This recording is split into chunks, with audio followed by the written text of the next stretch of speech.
It is my pleasure at this time to introduce today's keynote speaker, Janet Stoeger Wilke. A native Nebraskan and a first-generation college student, Janet earned her baccalaureate degree at Chadron State College and her master's in library and information science at the University of Wisconsin-Madison. She has been part of the UNK community since 1988. First serving as reference librarian, then as curriculum librarian at Calvin T. Ryan Library. In 2007, after serving as interim dean, she was named Dean of the Library, a position she held until June 30th of this year. Now retired, she was invited to serve yet again, this time as keynote commencement speaker. During her tenure as dean, Janet Wilke cultivated far-reaching advancements in technology, access to online resources, and general library service. Deliberate in focus and visionary in leadership, her major accomplishments include building a solid staff armed with expertise and experience, enhancing access to specialized collections, including the University Archives Special Collections and the Nebraska Archive of Children's Books, initiating development of the UNK Digital Repository to provide worldwide access to research and activities of UNK students and faculty, and partnering with UNK colleagues to develop the Learning Commons in CT Ryan, and with library deans in the University of Nebraska system to establish the NU Consortium of Learning of Libraries. She was and is a tremendous, highly respected, and accomplished colleague, and I am pleased to have the honor of introducing her as commencement speaker. Please join me in welcoming Janet Stoeger Wilke.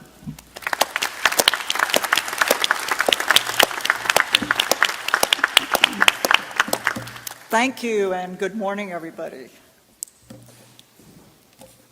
Members of the Board of Regents, Vice Chancellor and Provost Gold, Chancellor Christensen, guests, faculty, a special shout out to my former dean colleagues here on the stage and to my former colleagues in the library. And finally, the reason we're here, soon-to-be graduates of the University of Nebraska at Kearney. It's a pleasure and honor to be here with you, and I want to thank Chancellor Christensen for providing the opportunity to be a part of this summer commencement ceremony. As you've no doubt heard many times and have heard just a few minutes ago, commencements are very special events. I want to add my congratulations to all of you, those of you who could be here today and those who are unable to attend. You should be very proud of your perseverance. You know what you went through to get to this point. We honor you all today, and it's a day worthy of celebration. During my almost 40 years in higher education, I've heard quite a number of commencement addresses, and one thing I've noted is that many speakers, not all, but many mention in some fashion what our 16th president said so well in 1863 at the Gettysburg battlefield. And you probably recognize these words. The world will little note nor long remember what we say here. Now, ironically, Abraham Lincoln's elegant address is remembered and revered 159 years later. Not so with commencement addresses. When I was first asked to speak, I did what librarians tend to do, started looking for information. And one statistic I came across, more than once, was that the average address is remembered for about 15 minutes. Now, this wasn't in any way a scientific survey, but that time length did stick in my brain, and I kept thinking about it. Now, I hope I'm blessed with a long retirement. And just as an aside, by the way, it's been wonderful. You will enjoy it when you get there. I hope not to spend too much of that time on fleeting endeavors, and certainly not the first month of my retirement.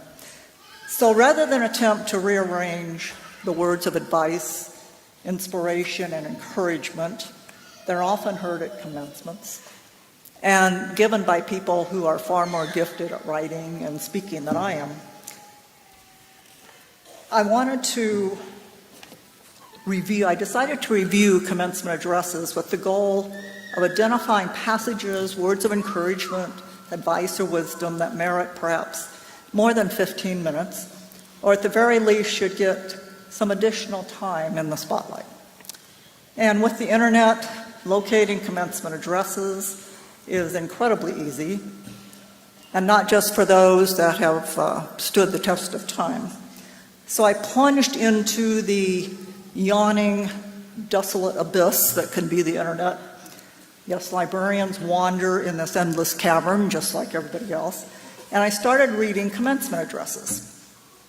Now, before I get to those, I came across two other statistics that caught my eye. The longest address on record was given at Harvard in the early 19th century, 6 hours.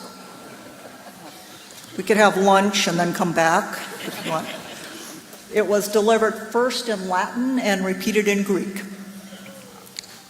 More recently, in 2006, at the University of Oklahoma, Katie Couric was given $110,000 to deliver the commencement address. And in 2015, Matthew McConaughey received $135,000 to speak at the University of Houston. Inflation is hitting everything, I guess. I do want to assure you, you will be getting what the Chancellor has paid for.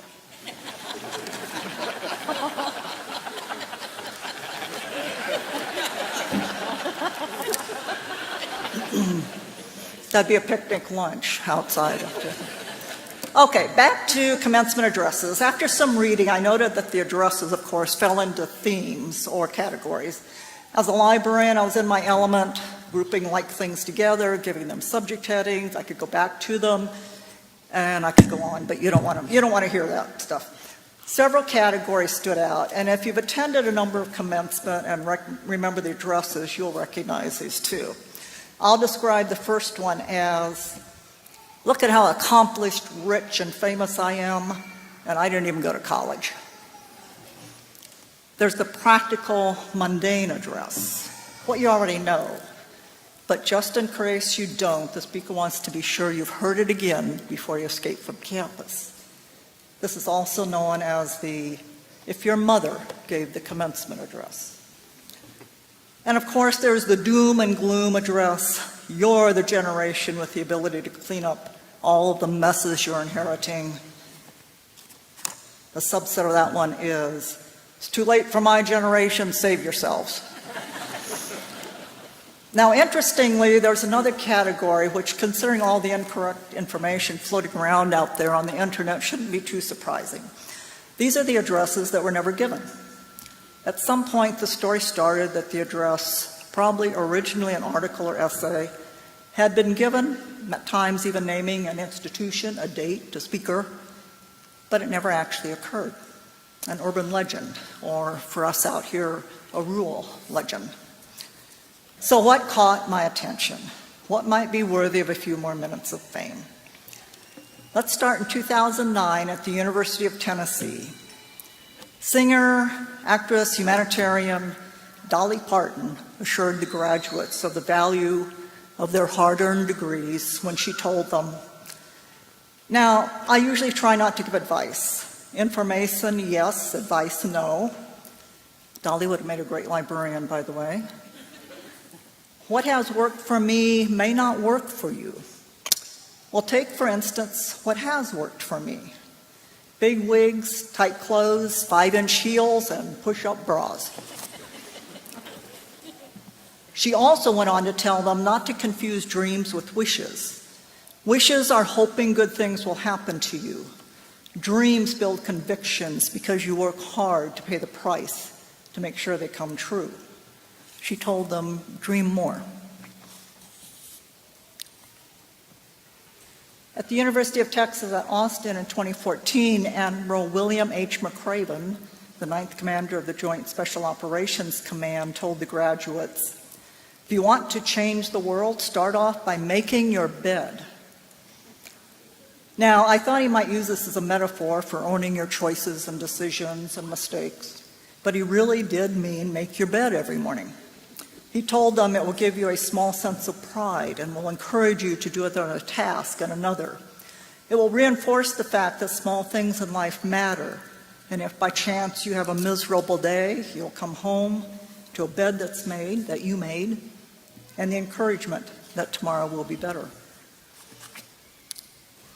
Moving on to 1997 in MIT, and author Kurt Vonnegut. What is considered a great commencement address? The very first words were, "Wear sunscreen." If I could offer you only one tip for the future, sunscreen would be it. The address goes on with other simple pieces of advice, such as sing, floss, get plenty of calcium. The one that gave me pause is, don't worry about the future, or worry, but know that the real troubles in your life are apt to be things that never crossed your worried mind, that kind that blindside you at 4 p.m. on some idle Tuesday. Actually, this address was never given. It was really a column written by Mary Smith for the Chicago Tribune about a speech she would like to give to a class. For some unknown reason, an unknown person decided it needed to be posted to the internet and attributed, again for an unknown reason, to author Kurt Vonnegut. Pity the poor person who actually did give the MIT address in 1997. They didn't get their 15 minutes and they were supplanted by something that never even happened. 2004 at William and Mary, comedian, talk show host Jon Stewart wanted to send the graduates out feeling energized and positive, and he told them, "Let's talk about the real world for a moment. I don't really know how to put this, so I'll be blunt.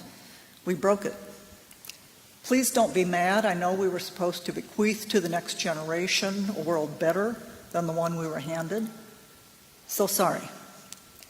He did go on to challenge them. Here's the good news. You fix this thing, you're the next greatest generation. Also in 2004, Nobel Prize-winning author Toni Morrison added a bit of weight to the burden of Wellesley graduates when she said, "I tell you once again, repeat to you the admonition that you go out and save the world." She did also tell them, with energy and right thinking, you can certainly improve. Certainly you might even rescue it. That's a heavy burden. It's a responsibility we ought to share. The oldest bit of advice I wanted to share goes back to 1996 at Southampton College. A celebrity beloved for generations by young and old alike, instantly recognizable the world over. After receiving the honorary Doctor of Amphibious Letters, Kermit the Frog, I'm not making this up, folks, Kermit the Frog told the graduates, "Ribbit, ribbit, knee-deep ribbit," which he translated as, "May success and a smile always be yours, even when you're knee-deep in the sticky muck of life." Even coming from a green creature, that's pretty good advice. And it made me think of a saying that adds on to it a bit. It's often attributed to Winston Churchill. It does sound like Churchill. Also in colorful language that I will adjust a bit here. If you find yourself going through muck, keep on going. So those are a few thoughts from other speakers. What would I add that I hope would stay with you as you leave here today? It's this. No matter where you find yourself in the future, here in Nebraska, at Columbus, Bolus, Chadron, Superior, Crete, Kearney, Stanton, Lincoln, or Thedford, or at Madison, Wisconsin, Wichita, Seattle, Denver, Kansas City, or a tiny little place out in western Kansas called Cimarron, or any of the 1,000 places in between and beyond, do this. Locate the library serving your community, get a library card, and give that library your support. The American Public Library is a place where diverse ideas and people come together. It ensures free and equitable access to quality information, promotes media and information literacy, supports skill building, lifelong learning, and engagement. Public libraries are committed to intellectual freedom for all members of the communities they serve, without regard to age, disability, economic status, ethnicity, gender identity, home situation, sexual orientation, race, or religion. Public libraries are one of the last great unbroken promises of a democratic society. Give libraries and the people who work in your support. Thank you, congratulations, wear sunscreen.